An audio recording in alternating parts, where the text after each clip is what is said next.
सर्वप्रथम सभी बोर्ड परीक्षा 2026 में अंग्रेजी विषय में उपस्थित होने वाले विद्यार्थियों को ढेर सारी शुभकामनाएं और आशीर्वाद।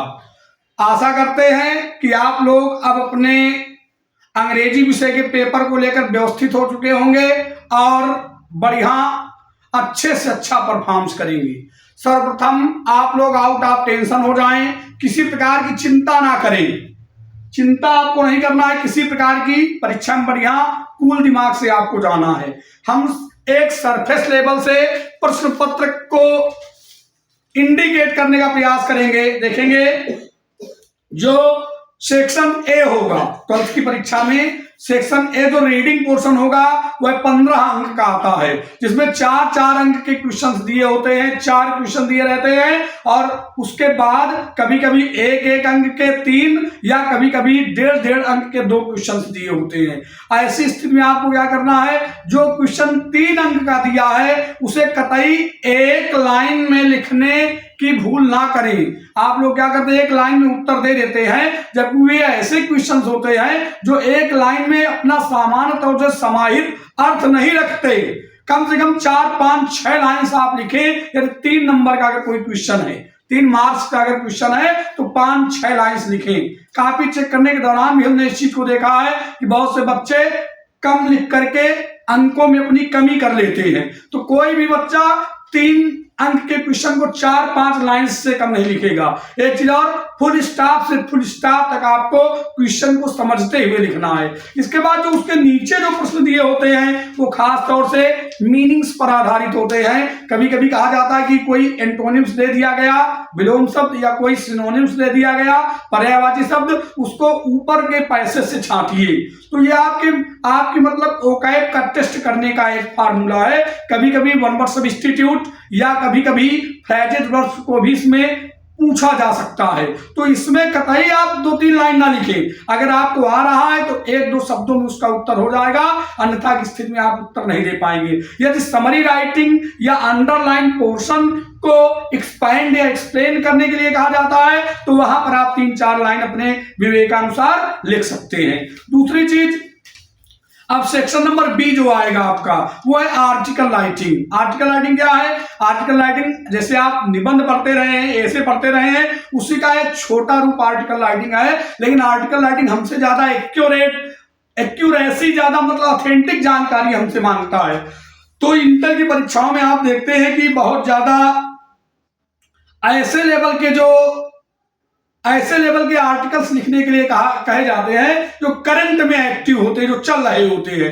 तो 3 आते हैं, 10 नंबर का क्वेश्चन है ये, 3 आएंगे तो 3 में आपको बहुत व्यवस्थित ढंग से कोई एक का चयन कर लेना है और जिसमें आप अपने आप को सुटेबल समझें कि हम इस प्रश्न का उत्तर देने में व्यवस्थित हैं, मतलब इस पर आर्टिकल हम लिख सकते हैं, तो आप लिखना चालू कर दें। अभी एक बच्चे ने हमारे मोबाइल में व्हाट्सएप में मैसेज किया था कि सर क्या आर्टिकल को पैराग्राफ से लिखना चाहिए या हेडिंग डालकर लिखना चाहिए? आप दोनों टेक्निक्स का प्रयोग कर सकते हैं, लेकिन एक चीज ये ध्यान रखेंगे कि अगर हेडिंग्स डालेंगे तो हेडिंग्स डालने में कतई मिस्टेक ना करें, आप स्पेलिंग गलत कर दें या कोई अन्य टेक्निकल मिस्टेक कर दें या ग्रामेटिकल मिस्टेक कर दें। अगर ऐसा करते हैं तो पैराग्राफ लेवल से ही लिखें। अगर आप लिख सकते हैं हेडिंग तो लिखें, कोई दिक्कत नहीं जो है।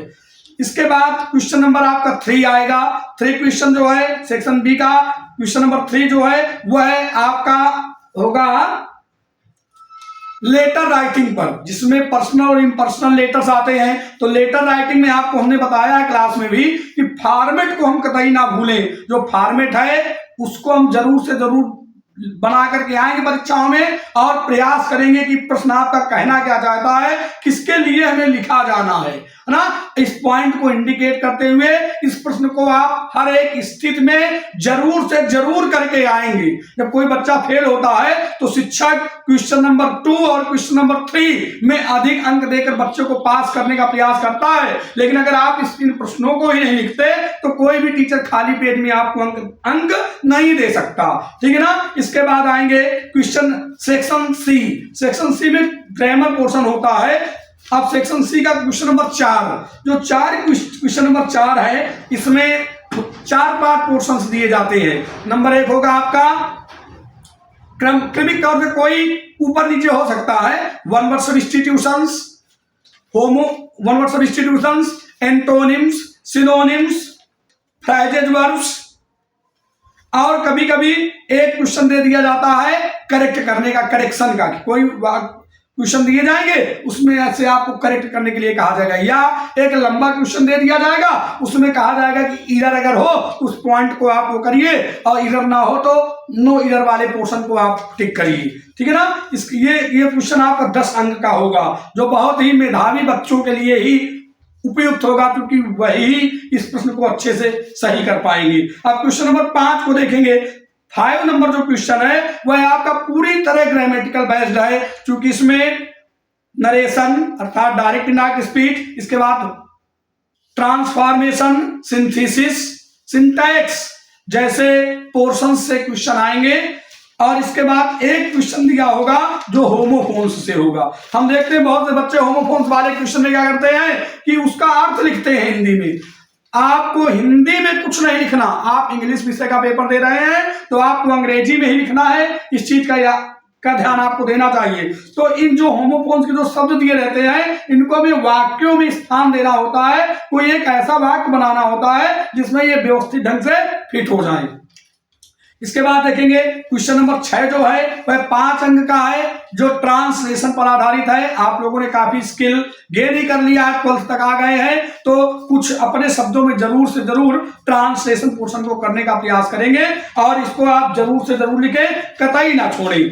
अब इसके बाद हम लोग देखेंगे रीडर वाले पोर्शन से सेक्शन डी, लिटरेचर वाला जो पोर्शन है उसमें क्वेश्चन नंबर 7 जो होगा वह 8 अंक का होगा, और क्वेश्चन नंबर 7 में कभी कभी 4 क्वेश्चन और कभी कभी 3 क्वेश्चन दिए जाएंगे, और आपसे ये कहा जाएगा कि किन्हीं 2 प्रश्नों के उत्तर दीजिए, या एक कोई क्वेश्चन दे दिया गया है उसके नीचे OR लिख दिया गया है, और फिर नीचे आपसे पूछा गया है प्रश्न, है ना, कि 2 में से कोई एक करे, फिर दूसरे क्वेश्चन में 2 में से कोई एक करे, तो या तो 3 या तो 4 में से आपको 2 क्वेश्चन को लिखना होता है। अगर यहां पर आपको नहीं भी आ रहा तब भी आप उस पाठ के रेफरेंस पॉइंट्स को इंडिकेट करते हुए इस प्रश्न के उत्तर को जरूर लिखेंगे, ताकि ये अंक आपके फिसलने ना पाए। क्वेश्चन नंबर 8 को देखेंगे।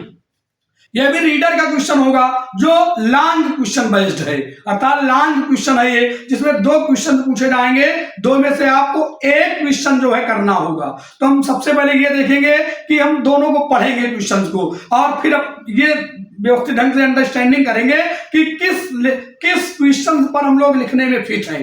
जिस क्वेश्चन को हम लोग लिखने में फिट है तो हम लिखना चालू कर देंगे, नहीं भी आपको आ रहा तब भी आप उस पाठ के अंडरस्टैंडिंग को, समरी को इंडिकेट करते हुए माइंड में आप लिखना चालू करेंगे। अधिकतर ये क्वेश्चन समरी बेस्ड ही होते हैं, या किसी विशेष पॉइंट्स को, विशेष मैसेजेस को देना चाहते हैं, उसी तरह के लॉन्ग क्वेश्चन पूछे जाते हैं। ठीक है ना। तो यहां पर हम इस 8 नंबर वाले क्वेश्चन नंबर 8 को कतई नहीं मिस करेंगे, 7 अंक का है, आपको जरूर से जरूर परीक्षाओं में करके आना है। 9 नंबर क्वेश्चन, जो क्वेश्चन 9 है वह आपका संबंधित है उससे, पोइट्री से, पोएम्स की कुछ लाइन्स दी होंगी, और उनमें से 3 प्रश्न आपसे पूछे जाएंगे।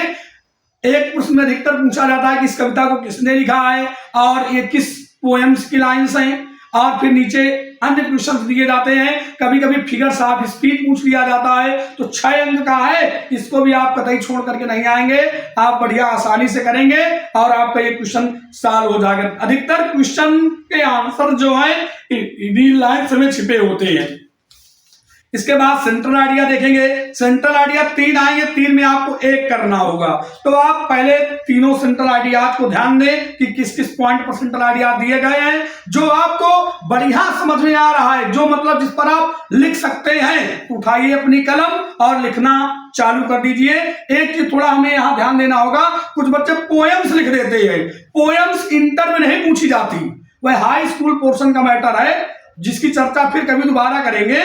इंटर में पूछा जाता है क्या, सेंट्रल आइडिया। सेंट्रल आइडिया ही आपको लिख करके आना है। हाँ, एक बात जरूर है कि अगर आप मान लीजिए आपको सेंट्रल आइडिया नहीं याद है, इसी की कोई पोएम याद है, तो सेंट्रल आइडिया के रूप में आप पोएम को लिख सकते हैं इंटर की। जैसे मान लीजिए आपका आई थिंक आप ब्यूटी पोएम्स का सेंट्रल आइडिया नहीं याद, लेकिन आपको कुछ लाइन्स याद है तो उनको आप वहां पर लिख सकते हैं, तो वो कुछ पॉइंट्स में सेंट्रल आइडिया अंडरस्टूड की जा सकती है। इसके बाद क्वेश्चन नंबर 11 आएंगे। 11 में सप्लीमेंट्री है। सप्लीमेंट्री में 11 में 4 क्वेश्चंस दिए होंगे जो 8 अंक के होंगे। 4 में आपको 2 क्वेश्चंस करना होगा। कभी कभी 3 दिए जाते हैं, कभी कभी 4, जिसमें आपको 2 प्रश्नों का उत्तर देना होगा। तो हम ये ध्यान देंगे कि हम किस पर व्यवस्थित हैं और उसी पर हम लिखेंगे जरूर, छोड़ करके इन क्वेश्चंस को हम नहीं आएंगे। अगर नहीं आ रहा तो उसी पाठ से संबंधित कंडीशंस को इंडिकेट करते हुए हम लिखना चालू करेंगे। इसके बाद देखें क्वेश्चन नंबर 12 क्वेश्चन 7 अंक का होगा, जो लॉन्ग क्वेश्चन होगा, ठीक है ना।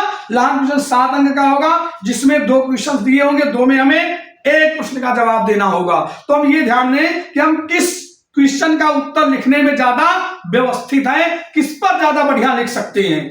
जो हमें समझ में आए दोनों में से उसी पर लिखना चालू कर दे। अगर आपको प्रश्न का उत्तर नहीं भी आ रहा तब भी आप ये कैच करने का प्रयास करें किस पाठ का है ये क्वेश्चन, और जहां आप कैच कर लें तहां उसी की समरी आप लिख डालिए। शिक्षक लोग आपके हितैषी ही हैं और किसी बच्चे का अहित वे करना नहीं चाहते।